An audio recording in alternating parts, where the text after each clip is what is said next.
Ladies, gentlemen, and brethren, good evening, and thank you for joining us tonight for Solomon Live. My name is Brodie. I'm a proud Worcestershire Freemason and the host of this monthly webinar of lively and engaging Freemasonry conversation. And if you have any questions for our guest this evening, you can submit them via the question and answer facility at the bottom of your screen on Zoom. So what are we talking about tonight then? Freemasonry on campus, exploring the UGLE university scheme. So, brethren, good evening. Welcome to another Solomon Live, everybody. How are you? Very well, thank you, Brodie. Very good, very good. Looking very good. I'll tell you what, we've got a lot of you here tonight, haven't we? So I'll tell you what, let's waste no time. Let's get you to introduce yourself, and let's begin with my boss and another proud Worcestershire Freemason, Stephen Wyer, Provincial Grandmaster. Sir, how are you? I'm very well, Brodie. Good to see you. So yes, I'm Stephen Wyer. I'm the Provincial Grand Master of Brodie's home province of Worcestershire. But more importantly, for the purposes of tonight's webinar, I'm the recently appointed chairman of the United Grand Lodge of England's university scheme. Brilliant. And we'll get to that in a second. That is a big, big job. And Mo, perhaps you can introduce yourself to our loyal audience this evening. Thank you, Brodie. My name is Mo Afsa. I am a proud East Lancashire Freemason from Manchester. I am the secretary of a university scheme lodge called Old Mancunians with Mount Sinai Lodge in the province of East Lancashire, where I was initiated myself many years ago, not that many perhaps. And I'm also a member of the university scheme committee. Excellent. Good to have you along, Mo. Jake, you do the honours, please. Hi all, I'm Jake Mossam. I was initiated through the university scheme back in 2016 and have since been fortunate to be able to get involved with the administration of the scheme for Metropolitan Grand Lodge in London, among many other Masonic things that keep me busy. Yes, excellent. Good to see you, Louise. Perhaps you could take over and introduce yourself. Hi, I'm Louise. I'm a medical student at Keele Uni, and I am a member of Women's Lodge Athena 59 in Stoke-on-Trent. Louise, lovely to have you. And last but not least, Stephen Watley. How are you, Squire? Do the honours. I'm very well, thank you, Brodie. Yeah, so hi, I'm Stephen Watley. I'm a Gibraltar Mason, but I'm also Master-elect of University Lodge of Staffordshire. And like Mo and, of course, our chairman, Stephen, other Stephen, I'm on the University Scheme Committee in my newly appointed role as chairman of the University Society Support Network.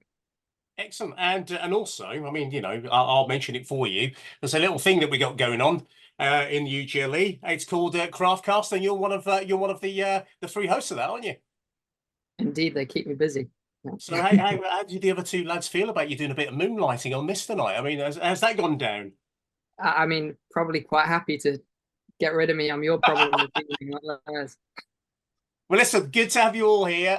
Questions coming in already, but I'm going to begin with our Provincial Grandmaster. And Stephen, it's right that we do so as well. So let's talk about the university scheme. What is it, for those who are uninitiated, to use that term, and why is it so important? Right, Brodie. Well, there have been university scheme, there have been university lodges around for a very long time. The first university lodge was Apollo University Lodge in Oxford in about 1818. So there have been university lodges attached to individual universities for quite some time. But about 20 years ago, United Grand Lodge decided that it would be a very good idea to try and bring those university scheme lodges together as a network to sort of share best practice, etc. And they went about forming the university scheme, which is what I'm now chairman of, and which is designed really to bring those lodges together, as I said, share best practice and promote our fantastic hobby of Freemasonry around campuses around the UK. So, as I say, it's been the university scheme has been going for about 20 years. It's 2005. So that's quite a long time then. I didn't realise it had been going for so long, actually, until I knew we were doing this. And let's talk about the strategy, because I mentioned in the build-up to this, the university scheme and our lodges are so important to our strategy. Why is that, in your opinion? Well, I mean, at the heart of the strategy, obviously, Jonathan Spence has said many times, is to create Freemasonry as a thriving organisation that people aspire to join. And one way, of course, of making it a thriving organisation is to promote membership amongst communities that perhaps haven't been come into touch with Freemasonry in the past. And the university campus is one area where perhaps Freemasonry hasn't been, although as I said it's been going for a long time, there hasn't been much coordinated involvement. And the other part of that strategy is an organisation that people aspire to join. And I think that Freemasonry is an organisation that really students can get an awful lot from, and I'm sure that many of the other panelists will be able to confirm how they've enjoyed their experience of Freemasonry on campus, and therefore I think that with the success of over the last 20 years of the scheme, and we were now up to 87 lodges and about 7 university scheme chapters. So there's a great opportunity to promote Freemasonry amongst a younger age group as well. So there's a lot of pluses for United Grand Lodge, and it fits wholeheartedly within Jonathan Spence's new 7-year strategy for Freemasonry. Sir, thank you very much indeed. Brilliantly explained to us. You've set us up for our conversation. So let's get to know all of you now, and let's talk about your university scheme lodges. So Mo, I'll begin with you first of all. How long have you been going, and tell me a little bit about your lodge? Yes, I was actually a student when I joined the lodge. I was amongst the first groups of students who were joining scheme lodges at the time. I remember when I saw on there, because I was searching for masonry after a discussion that we had with some of the classmates back then. One of the girls, her father was a mason. So anyway, I had a few dinners, which is still something that we do.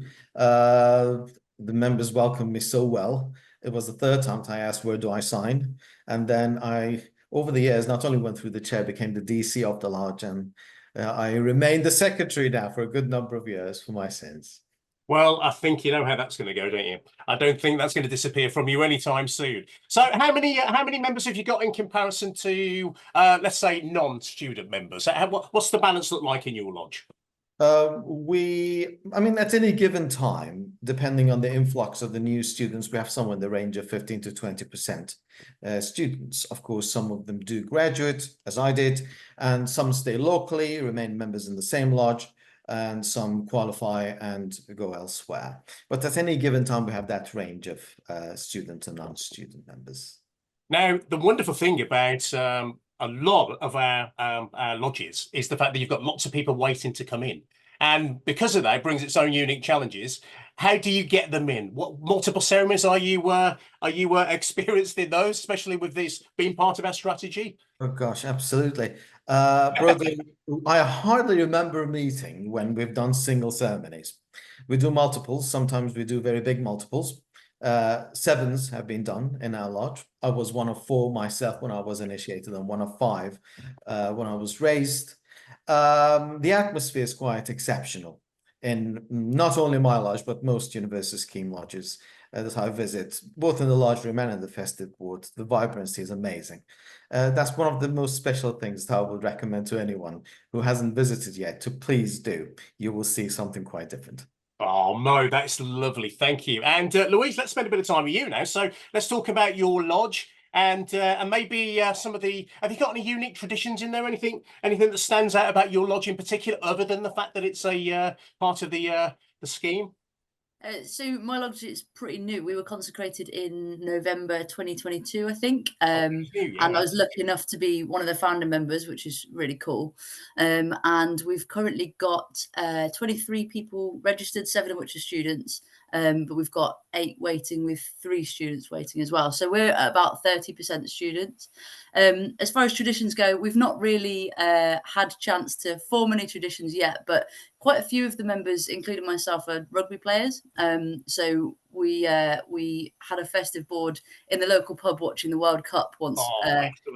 I say festive board, you know, an informal dinner at the pub watching the World Cup. So maybe we could make something like that a tradition. Oh, that is fantastic. And what kind of things do you do as a lodge, other than obviously perform ritual and enjoy each other's company? What kind of things do you do as well as all of that in your lodge? So we have really close ties to the university, obviously, and the society at the university, which I guess we're going to talk a bit more about later on. So little socials and things like that with the society. That's fantastic. Yeah, and those two go together absolutely beautifully. Thank you so much, Louise, for setting us up with regards to your lodge. And Jake, I mean, you're representing the London down south contingent of our guests this evening. So tell me about one of your lodges, maybe. Yes, London's a bit of a beast. We've got plenty to choose from, and I belong to 3. But my mother lodge is a medical lodge called Esculapius. It was founded in 1891, so it's quite an old established lodge. I was a medical student when I joined it, so kind of joined this unit that's full of rich traditions. It's about 10% student members at the moment, so you know that healthy balance of people in different points of their careers. But it's great fun, and for me coming into it, it was an eye-opener, really. And what about your festive boards? How would they compare to a non-scheme lodge? We vary, so we're really peripatetic. We don't have a regular venue. We try to move around Freemasons Hall itself, which is great. We have a couple of dinners a year that are maybe a bit more expensive and offer a unique experience, you know, private restaurant or club. And then for the rest of the time, we try to keep the costs as low as possible. So that might look like a pub dinner or an informal do. But, you know, we try to spread it out across the year. Excellent. And Stephen Watley, the platform is yours. Let's get to know your lodge and why it's so special and how are you looking with numbers at the moment? Well, in my university lodge, we have probably, I mean, I don't have the exact figures, but I would estimate somewhere between 30 to 40% students. And I think that's quite, it could even be higher than that, mainly because we do a lot with migration. I think our lodge is pretty good at migrating our students to, you know, once they leave university and they go off, and I'm sure that will be discussed later. But they stay as members for a while whilst they find their home. And so, you know, maybe for attending, we probably have more like 20%. But the society, both societies at Kiel and Staffordshire, because our university lodge serves both universities, both the societies have a good relationship with the lodge, and so we do a lot of joint socials, and with Louise's ladies' lodge as well in the same area. And what about multiple ceremonies as well? Because this is not a new thing. What about multiple ceremonies in your lodges? Yeah, absolutely. I mean, I remember being a senior deacon for a sextuple raising, and so, well, I think we've done all of the ceremonies with just about that many people, and also at lodge number 10,000 did the same. So I've got quite used to it. It feels more like a DC's job than a deacon's job when you've got that many, just telling everyone what to do and when to do it. So that's quite good fun. Sounds excellent. We're going to get to some questions in just a moment, but Sir Stephen Wyer, let's talk about the new University Scheme Lodge in Worcestershire. How is that going at the moment? Well, I'm very pleased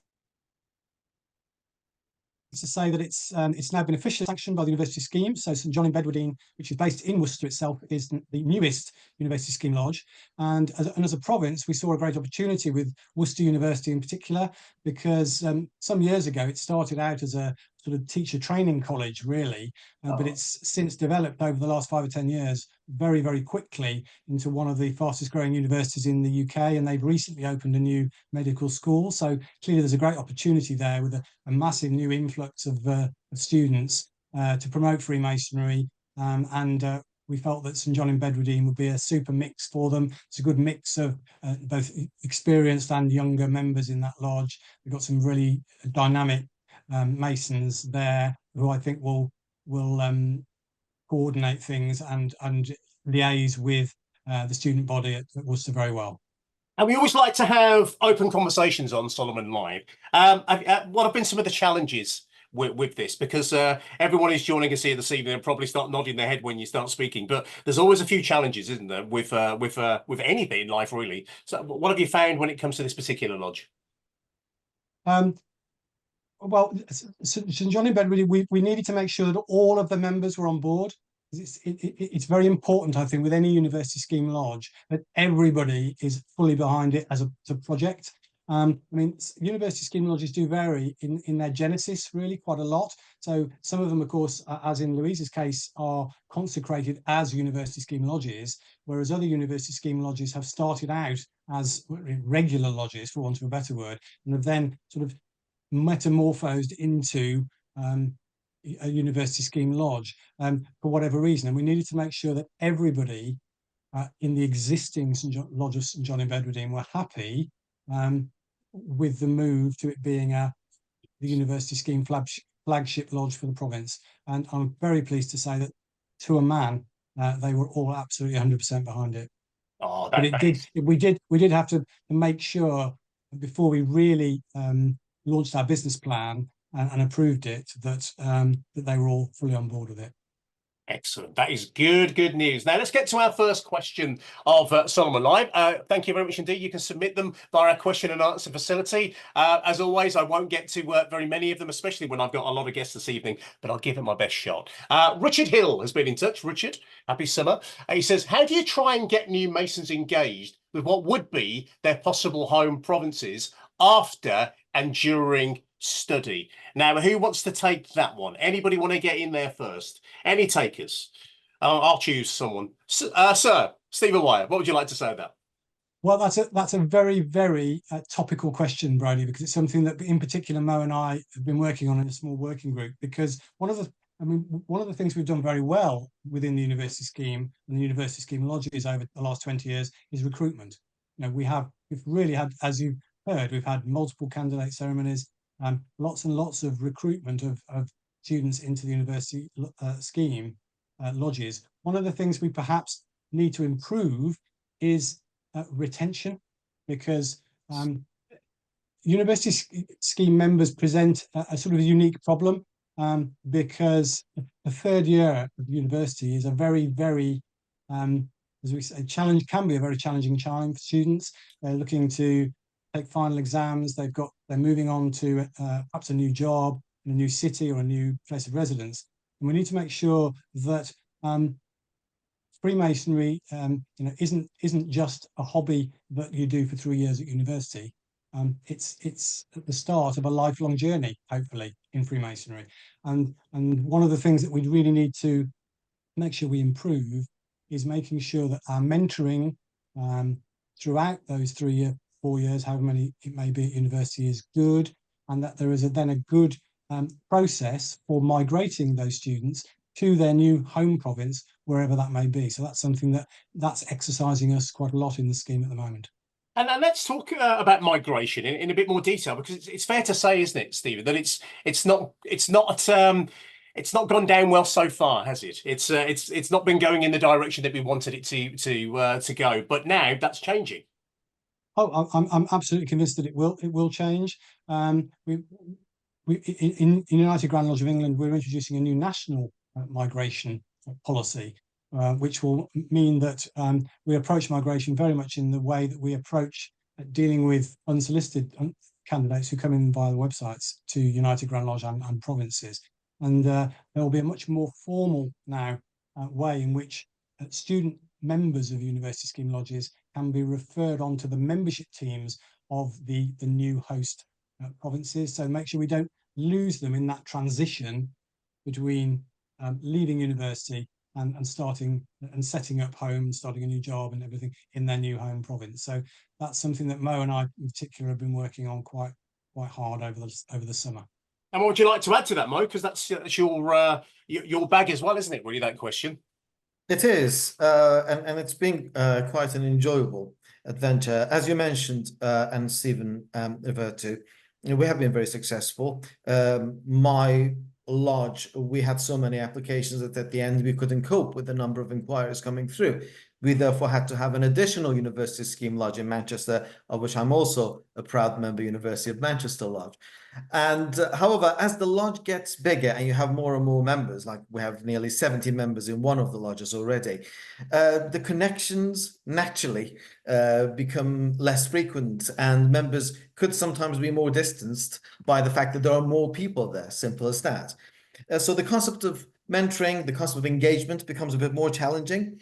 And that is something that connects very well with migration. As the students approach the final year of the study, as Stephen mentioned, they have so many, well, I would call it a chaotic year at the end, as you are moving to a new home and job, etc. So masonry might not be the first priority to think, okay, what lodge am I going to join in my new home?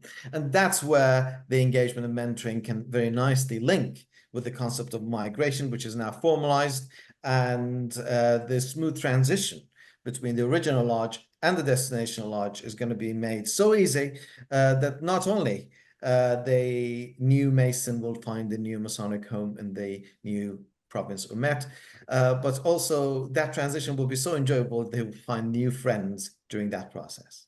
Excellent. Thank you very much indeed, Mo. Thank you very much indeed, Stephen, for explaining that beautifully, because it is so important, isn't it, with regards to university stream. Migration is literally the key, isn't it, to all of this. We've had Crystal get in touch with us. Are the skills you learn in Freemasonry and university schemes transferable to other provinces and countries and divisions? Now, I'll tell you, I'm going to put that one to. I'm going to put that one to you, Stephen Watley, because of your role within university scheme. What do you think? Transferable skills? That's a really good question, Crystal. Thank you for posing that. What would you have to say? Was that me or Stephen Wyer? Sorry, Stephen Watley, it's yours.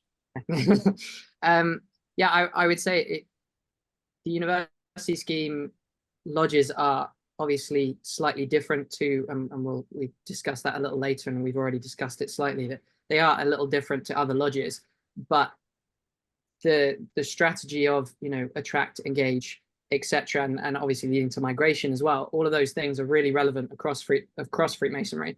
And so I think getting them right in a university lodge, definitely, there's no reason that it can't be spread across Freemasonry all over the world, not just within UGLE, within even other grand lodges as well, and certainly with the new USSN, the University Society Support Network. I've had inquiries of people saying, okay, well, if that works there, well, why can't it work here as well? So, and that is really the point of that, to make it accessible to everyone, and transferable across all different locations. Excellent. Thank you very much indeed, Stephen Watley. Thank you very much indeed, Crystal, for that good question, because that's completely relevant to what we're talking about, isn't it? So let's get this question to all of you now. How do you promote your lodge within the university? How do people get to find out that it exists in the first place? Jake, what would you have to say on that one? Because it's all about people knowing, isn't it? And if people don't know about it, how can they join? It is. And London, again, is a little different because most of our lodges are not attached to a specific university. So we've only got one that really is linked, which is Imperial College Lodge. And they have always historically had a presence on campus. They've been quite engaged with the university until, unfortunately, recently. But things that we're looking at the moment, and things that will be benefiting from this USSN project with, are things like attending Freshers' Fairs, which we've already trialled, and the presence on campus. And something that Metropolitan Grand Lodge is supporting at the moment is opening up kind of informal open events more regularly throughout the year, where we'll market it, do some digital marketing, get under 35s as well as students in general attracted, coming along and meeting us face to face and hearing about Freemasonry month in, month out, until they decide either way.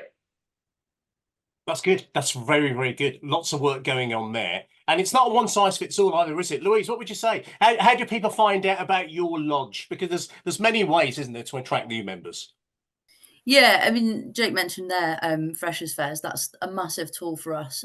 We've obviously got the Freemasonry Society, so we can have a stand at the Freshers' Fair. And we kind of use the society as a way to grab people's attention and sort of introduce them to the idea of Freemasonry, get them to know it a little bit, and then they can decide there whether or not they want to join. So it's almost like a stepping stone without the commitment of actually being initiated, if that makes sense. So that's a really, really good way to attract people. And also just visibility in general, doing things like charity events on campus where people can see us and get talking to us, and then we can engage with people. And I think especially at freshers events, you know, people come to university, brand new freshers, they're like deer in headlights, they haven't got any friends yet, they don't know anybody, and actually having a friendly face, somebody that they can chat to, and the sort of invitation of the brotherhood and the friendship that Freemasonry offers is pretty attractive to people. So it's just getting that sort of conversation going initially. And Mo, question to you as well. So you're at a freshers fair, you're trying to attract new members, you're there to explain it all to them. Do you find that most people you speak to, potential candidates, know about Freemasonry already, or is it a blank canvas for you to take over, if you will? That has been actually the biggest surprise for me in the Freshers' Fair. The extent of knowledge is quite poor. So that's one of the best things about Freshers' Fair, that you can simply introduce to people what Masonry is. And you'll be surprised what proportion of people will even start thinking about Masonry as if it's operative Masonry. The society, and I'm going to thank Stephen for the work that he's done, is a big key. Not only it makes the presence at the Freshers' Fair extremely easy, but the society naturally has an online presence on the Student Union's website. So you are promoted 24/7 throughout the year, and people can just see and inquire, and anybody can join a Masonic society, even if they have no interest in joining. This is an information platform for them to learn more. Of course, the societies hold events to which sometimes we get invited. We have it's kind of sit down in the bar and have a talk and informal Q&A and tell people more about Masonry as they ask it.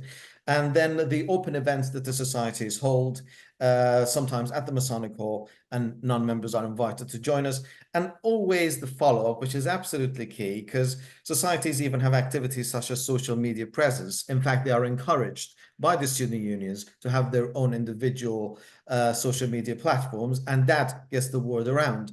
But follow-up events, and something that it's not a tradition, but a habit that I'm proud of that we've done in my lodge, and that's inviting these people to simply dine with us. Yes, Speak to Masons, one-to-one chats, see it in real life for themselves. I was one of them myself. And usually the ones who attend and just meet a few of our members first time, they are coming back a second time, and then they usually want to join. And I actually find that very refreshing, that we appeal so much that they have to see us a couple of times and then they won't. Absolutely, that you're doing a great job there, Mo. And Stephen Watley, same question to you, really. So in the role that you've got, and talking about your own experience in your lodge, how do you attract new members? How do they find out that you exist? We've talked about freshers' fairs and inviting potential candidates to meals. What else is there, would you say?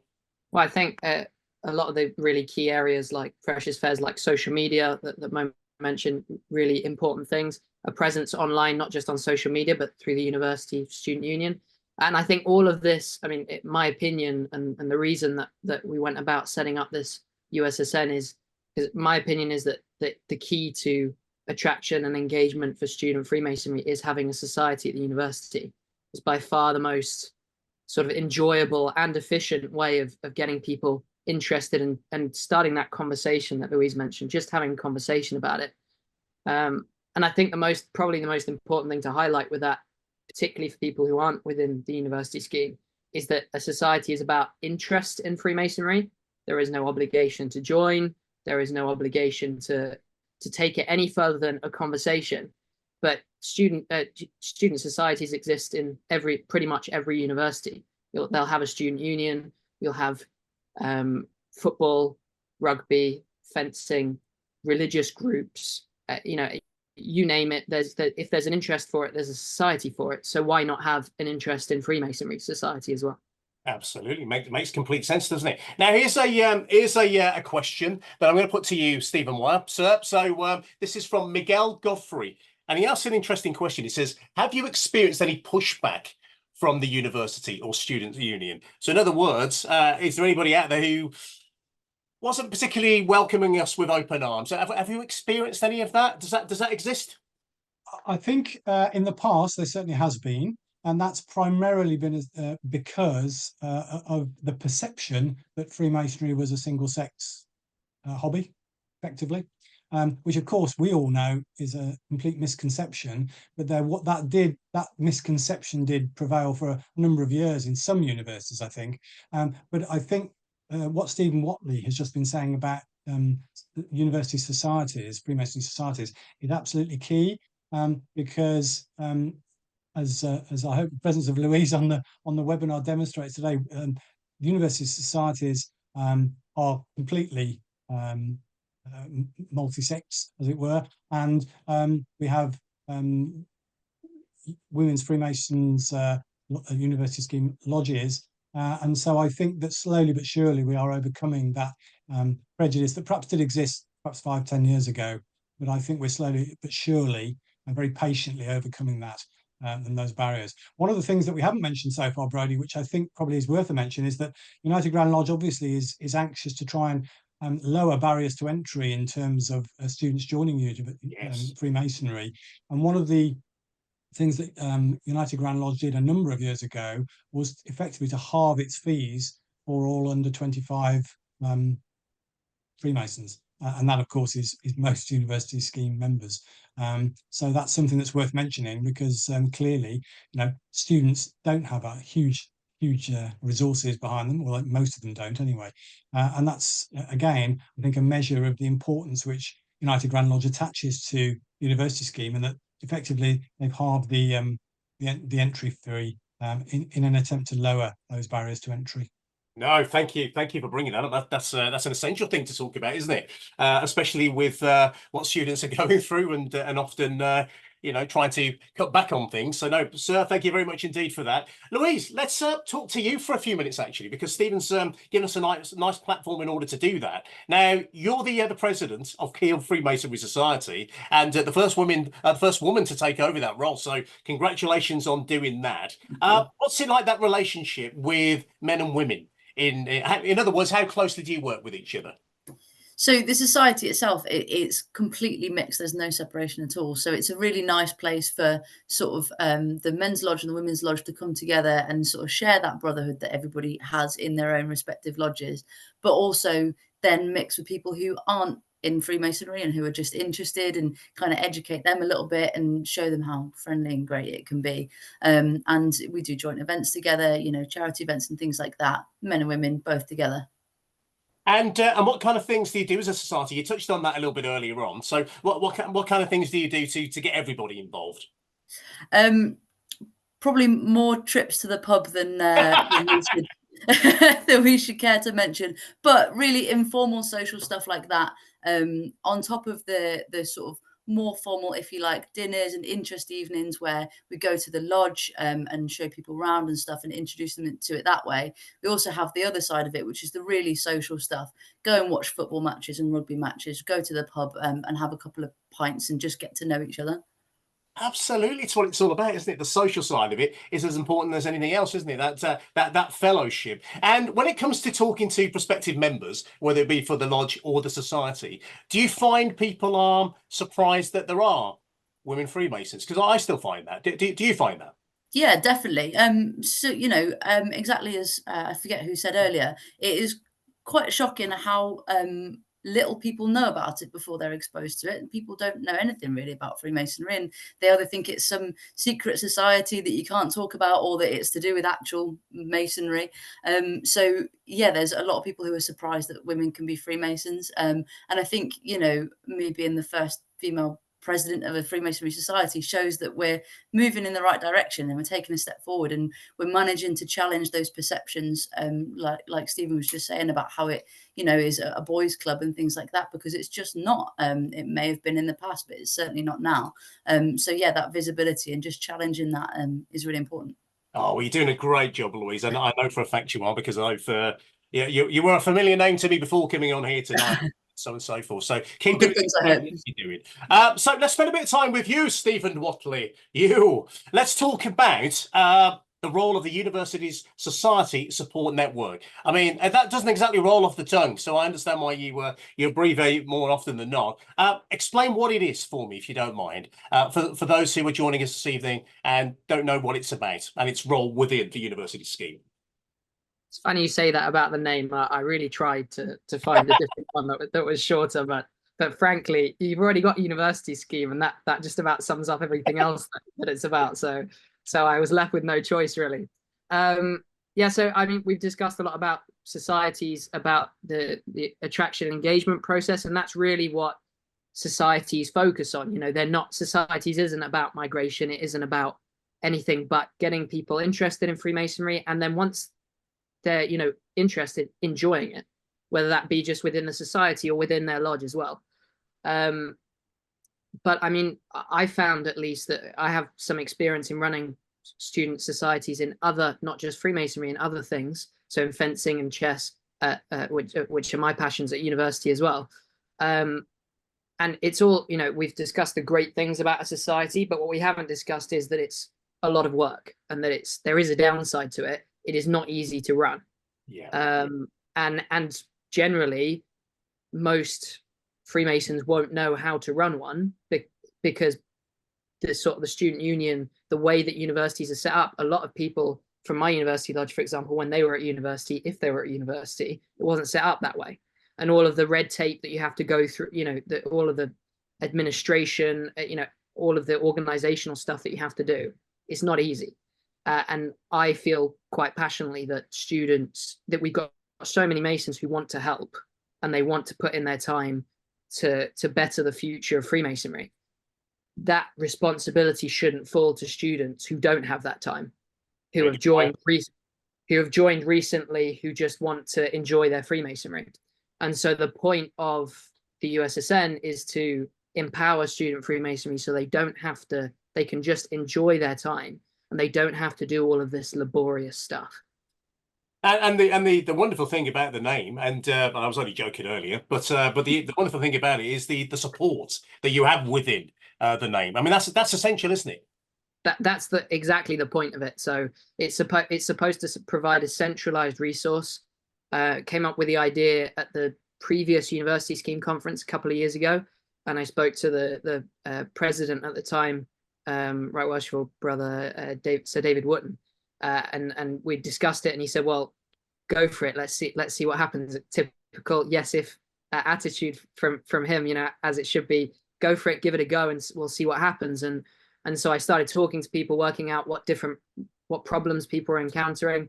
And it's basically trying to provide solutions to those. So things like template documents for all of the administration stuff, so people can you know, copy paste on the stuff that's really just red tape. Advisory documents on how to run socials. You know, a lot of students might not have the life experience to be running these kind of events, charity events, things like that. So providing them with advice for that, and a point of contact to just have some support, to just ask questions. Which is what this is all about, isn't it? Support, making sure that when people leave their lodge, that they're accommodated around the country. A lot of this is no-brainer stuff, isn't it? Now let's go back to the general question, putting this to everybody now, as much as we can. Tell us about your student members. What are they looking for when they join? Now that's quite a deep question to ask, isn't it? Are they looking for something? Dare I use the word temporary? We don't want that to be the case. Or are they understanding this is a lifelong journey from that initial conversation? Jake, you have that. Yeah, we see such a varied response from people. I mean, I've got a team in London of interviewers who meet and greet candidates who get in touch, you know, sometimes 40 or 50 a month. And we see two main themes. One is about the tradition and the history and the interest in that kind of more thoughtful side of Freemasonry. And the other is about the social element and building a community of like-minded individuals. And I think, you know, university students, it's a prime opportunity, because more often than not, you move to a new city, you don't have many friends, you're making new friendship groups all the time, you need somebody to show you around, you can't, you know, necessarily make those connections easily within your course structure or wherever you're placed in halls. So we find a lot of people come to us, and that's exactly what they're looking for. And because we've got so many great members with different interests, you know, you can always find a good home for them. And that's, I think, what keeps them in it. No, brilliant explained. And Mo, same question to you, really. So when it comes to student members, what do you find is the reason for somebody to join? Obviously, you've done a good job in attracting them, telling them all about it. Why would you say they join? I mean, because it's, once again, it's not a one size fits all. It could be the fact that this sounds like a lot of fun. End of.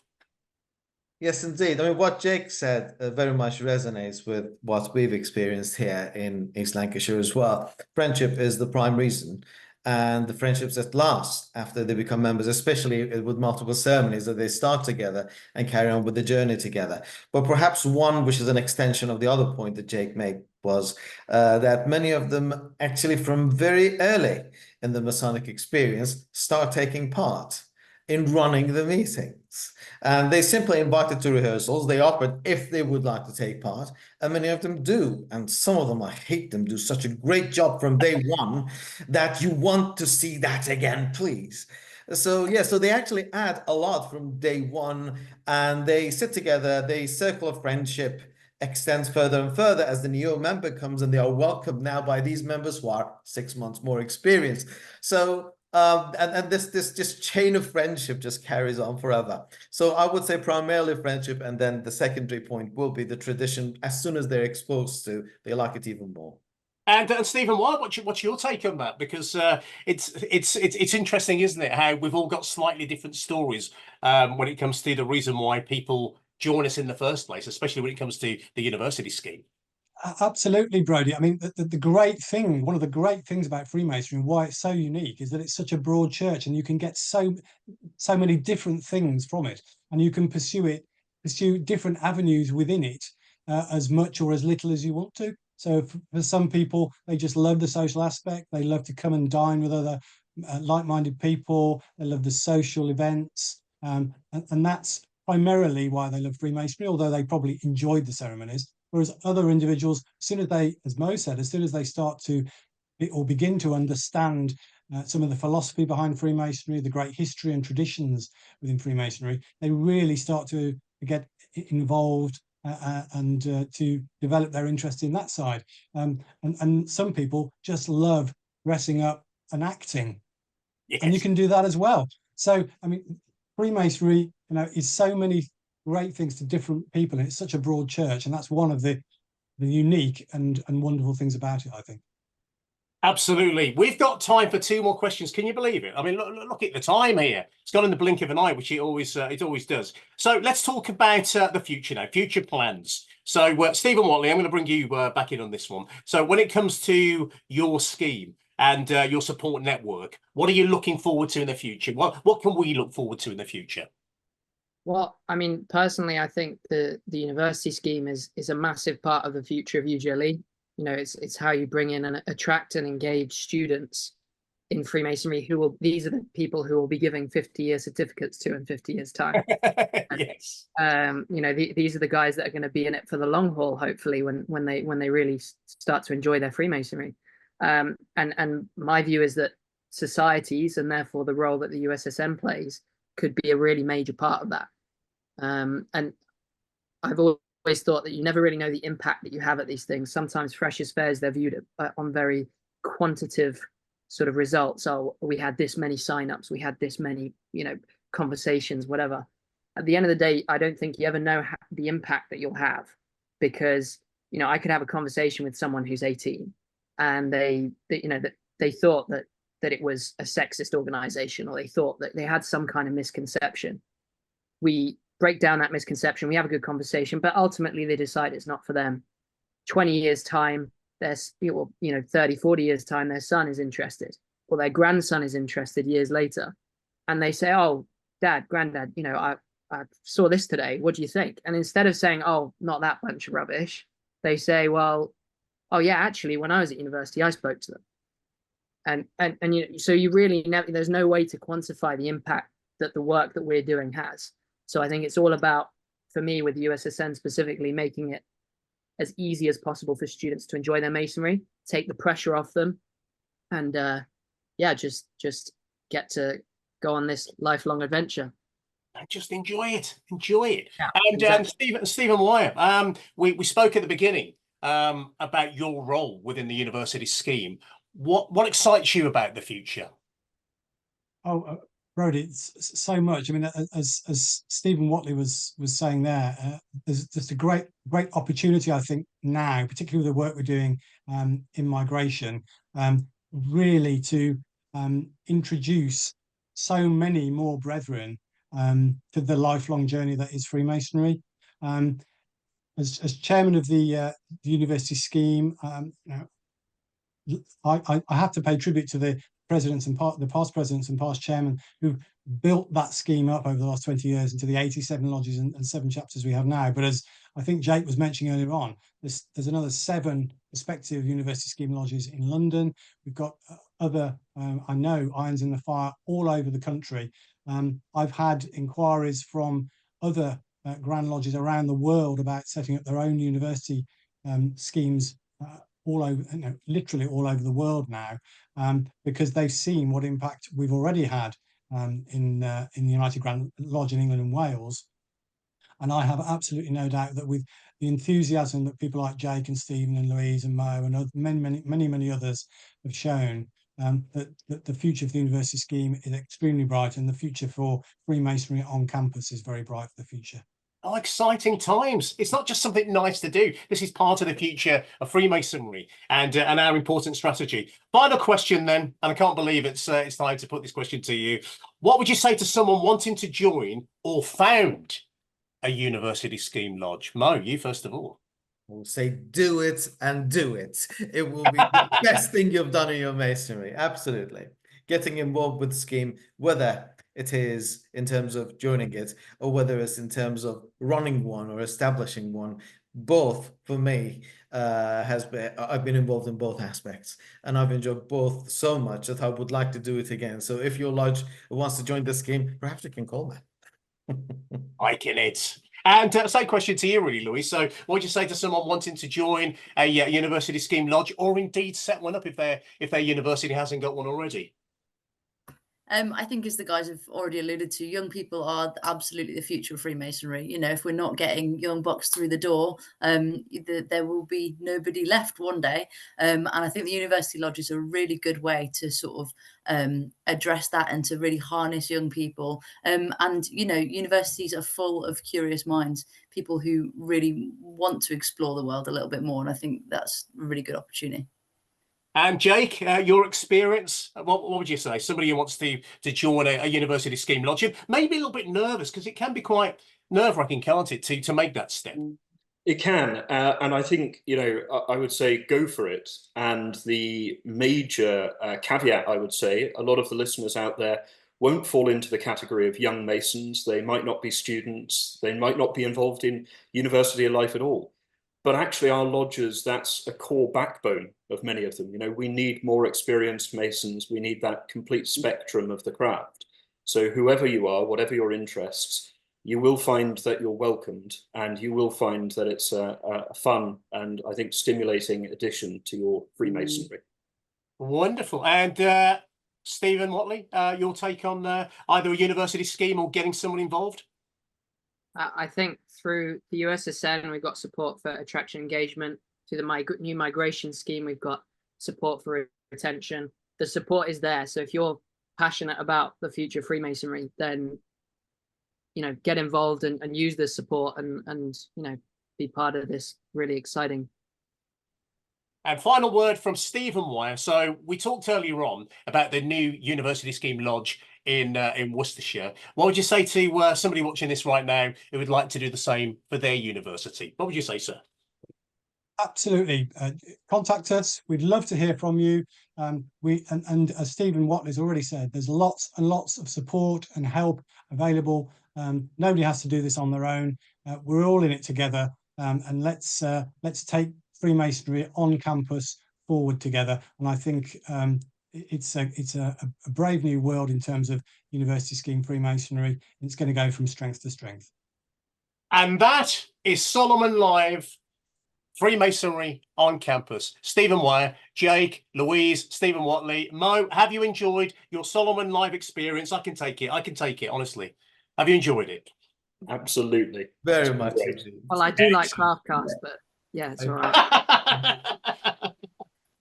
Guys, it's been an absolute privilege to talk to you. I thought you did, honestly, an outstanding job. So thank you ever so much indeed. And to those of you who are watching at home or wherever you are at the moment, keep an eye on social media and your emails for details on our next Solomon Live. And if you haven't done so already, please register for Solomon. Dead easy to find it, solomon.ugle.org. for useful and fantastic content for your daily advancement in Masonic knowledge. Until our next Solomon Live, have a great evening, and we'll see you back here very, very soon. Good night, everybody.